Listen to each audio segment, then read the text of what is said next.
The Secret Garden by Frances Hodgson Burnett. Chapter 27. In the Garden. In each century since the beginning of the world, wonderful things have been discovered. In the last century, more amazing things were found out than in any century before. In this new century, hundreds of things still more astounding will be brought to light. At first, people refuse to believe that a strange new thing can be done. Then they begin to hope it can be done. Then they see it can be done. Then it is done, and all the world wonders why it was not done centuries ago.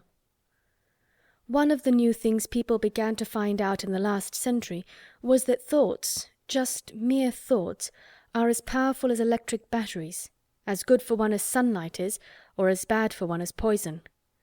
To let a sad thought or a bad one get into your mind is as dangerous as letting a scarlet fever germ get into your body. If you let it stay there after it has got in, you may never get over it as long as you live. So long as Mistress Mary's mind was full of disagreeable things about her dislikes and sour opinions of people, and her determination not to be pleased by or interested in anything, she was a yellow-faced, sickly, bored and wretched child. Circumstances, however, were very kind to her, though she was not at all aware of it. They began to push her about for her own good. When her mind gradually filled itself with robins and moorland cottages crowded with children, with queer crabbed old gardeners and common little Yorkshire housemaids, with springtime and with secret gardens coming alive day by day, and also with a moor-boy and his creatures, there was no room left for the disagreeable thoughts which affected her liver and her digestion and made her yellow and tired. So long as Colin shut himself up in his room and thought only of his fears and weakness and his detestation of people who looked at him, and reflected hourly on humps and early death, he was a hysterical, half-crazy little hypochondriac who knew nothing of the sunshine and the spring, and also did not know that he could get well and could stand upon his feet if he tried to do it. When new, beautiful thoughts began to push out the old, hideous ones, life began to come back to him. His blood ran healthily through his veins, and strength poured into him like a flood. His scientific experiment was quite practical and simple, and there was nothing weird about it at all. Much more surprising things can happen to anyone who, when a disagreeable or discouraged thought comes into his mind, just has the sense to remember in time and push it out by putting in an agreeable, determinedly courageous one. Two things cannot be in one place. Where you tend a rose, my lad, a thistle cannot grow. While the secret garden was coming alive, and two children were coming alive with it, there was a man wandering about certain far-away beautiful places in the Norwegian fjords and the valleys and mountains of Switzerland, and he was a man who for 10 years had kept his mind filled with dark and heartbroken thinking. He had not been courageous. He had never tried to put any other thoughts in the place of the dark ones. He had wandered by blue lakes and thought them. He had lain on mountain sides with sheets of deep blue gentians blooming all about him, and flower breaths filling all the air, and he had thought them. A terrible sorrow had fallen upon him when he had been happy, and he had let his soul fill itself with blackness, and had refused obstinately to allow any rift of light to pierce through. He had forgotten and deserted his home and his duties. When he travelled about, darkness so brooded over him that the sight of him was a wrong done to other people, because it was as if he poisoned the air about him with gloom.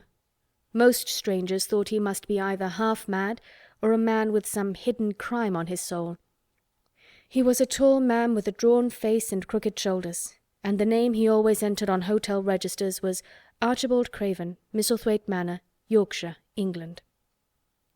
He had travelled far and wide since the day he saw Mistress Mary in his study and told her that she might have her bit of earth. He had been in the most beautiful places in Europe, though he had remained nowhere more than a few days.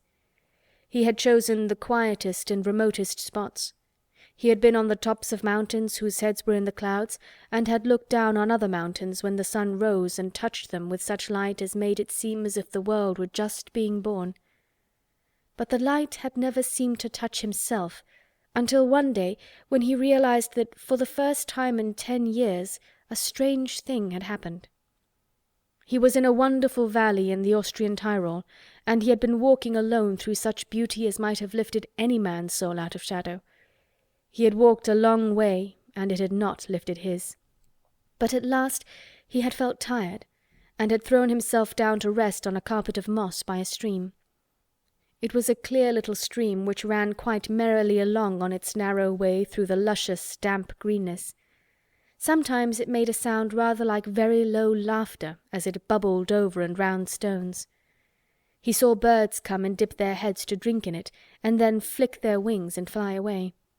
It seemed a thing alive, and yet its tiny voice made the stillness seem deeper. The valley was very, very still. As he sat gazing into the clear running of the water, Archibald Craven gradually felt his mind and body both grow quiet as the valley itself. He wondered if he were going to sleep, but he was not. He sat and gazed at the sunlit water, and his eyes began to see things growing at its edge. There was one lovely mass of blue forget-me-nots growing so close to the stream that its leaves were wet, and at these he found himself looking as he remembered he had looked at such things years ago. He was actually thinking tenderly how lovely it was, and what wonders of blue its hundreds of little blossoms were. He did not know that just that simple thought was slowly filling his mind, filling and filling it until other things were softly pushed aside. It was as if a sweet, clear spring had begun to rise in a stagnant pool, and had risen and risen until at last it swept the dark water away. But of course he did not think of this himself. He only knew that the valley seemed to grow quieter and quieter as he sat and stared at the bright, delicate blueness. He did not know how long he sat there, or what was happening to him, but at last he moved as if he were awakening, and he got up slowly and stood on the moss carpet, drawing a long, deep, soft breath, and wondering at himself. Something seemed to have been unbound and released in him very quietly. "What is it?" he said almost in a whisper, and he passed his hand over his forehead. "I almost feel as if I were alive." I do not know enough about the wonderfulness of undiscovered things to be able to explain how this had happened to him. Neither does anyone else yet. He did not understand it all himself, but he remembered this strange hour months afterward when he was at Misselthwaite again, and he found out quite by accident that on this very day Colin had cried out as he went into the secret garden, "I'm going to live forever and ever and ever." The singular calmness remained with him for the rest of the evening, and he slept a new, reposeful sleep. But it was not with him very long. He did not know that it could be kept. By the next night he had opened the doors wide to his dark thoughts, and they had come trooping and rushing back. He left the valley and went on his wandering way again.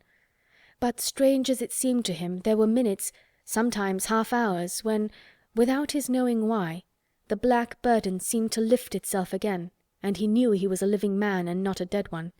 Slowly, slowly, for no reason that he knew of, he was coming alive with the garden. As the golden summer changed into the deep golden autumn, he went to the lake of Como. There he found the loveliness of a dream. He spent his days upon the crystal blueness of the lake, or he walked into the soft, thick verdure of the hills, and tramped until he was tired, so that he might sleep. But by this time he had begun to sleep better, he knew, and his dreams had ceased to be a terror to him. "Perhaps," he thought, "my body is growing stronger." It was growing stronger, but because of the rare peaceful hours when his thoughts were changed, his soul was slowly growing stronger too. He began to think of Misselthwaite, and wonder if he should not go home. Now and then he wondered vaguely about his boy, and asked himself what he should feel when he went and stood by the carved four-posted bed again, and looked down at the sharply chiselled, ivory-white face while it slept, and the black lashes rimmed so startlingly the close-shut eyes. He shrank from it. One marvel of a day he had walked so far that when he returned the moon was high and full, and all the world was purple shadow and silver. The stillness of lake and shore and wood was so wonderful that he did not go into the villa he lived in. He walked down to a little bowered terrace at the water's edge, and sat upon a seat, and breathed in all the heavenly scents of the night. He felt the strange calmness stealing over him, and it grew deeper and deeper until he fell asleep. He did not know when he fell asleep and when he began to dream. His dream was so real that he did not feel as if he were dreaming. He remembered afterward how intensely wide awake and alert he had thought he was. He thought that as he sat and breathed in the scent of the late roses and listened to the lapping of the water at his feet, he heard a voice calling. It was sweet and clear and happy and far away. It seemed very far, but he heard it as distinctly as if it had been at his very side. "Archie! Archie! Archie!" it said, and then again, sweeter and clearer than before. "Archie! Archie!" He thought he sprang to his feet, not even startled. It was such a real voice, and it seemed so natural that he should hear it. "Lilias! Lilias!" he answered. "Lilias, where are you?" "In the garden," it came back like a sound from a golden flute. "In the garden." And then the dream ended. But he did not awaken. He slept soundly and sweetly all through the lovely night. When he did awake at last, it was brilliant morning, and a servant was standing staring at him. He was an Italian servant, and was accustomed, as all the servants of the villa were, to accepting without question any strange thing his foreign master might do. No one ever knew when he would go out or come in, or where he would choose to sleep, or if he would roam about the garden or lie in the boat on the lake all night. The man held a salver with some letters on it, and he waited quietly until Mr. Craven took them. When he had gone away, Mr. Craven sat a few moments holding them in his hand and looking at the lake. His strange calm was still upon him, and something more, a lightness as if the cruel thing which had been done had not happened as he thought, as if something had changed. He was remembering the dream, the real, real dream. "In the garden," he said, wondering at himself. "In the garden. But the door is locked, and the key is buried deep." When he glanced at the letters a few minutes later, he saw that the one lying at the top of the rest was an English letter, and came from Yorkshire. It was directed in a plain woman's hand, but it was not a hand he knew. He opened it, scarcely thinking of the writer, but the first words attracted his attention at once. "Dear Sir, I am Susan Sowerby that made bold to speak to you once on the moor. It was about Miss Mary I spoke. I will make bold to speak again. Please, sir, I would come home if I was you. I think you would be glad to come, and if you will excuse me, sir, I think your lady would ask you to come if she was here. Your obedient servant, Susan Sowerby." Mr. Craven read the letter twice before he put it back in its envelope. He kept thinking about the dream. "I will go back to Misselthwaite," he said. "Yes, I'll go at once." And he went through the garden to the villa and ordered Pitcher to prepare for his return to England. End of chapter 27, part 1.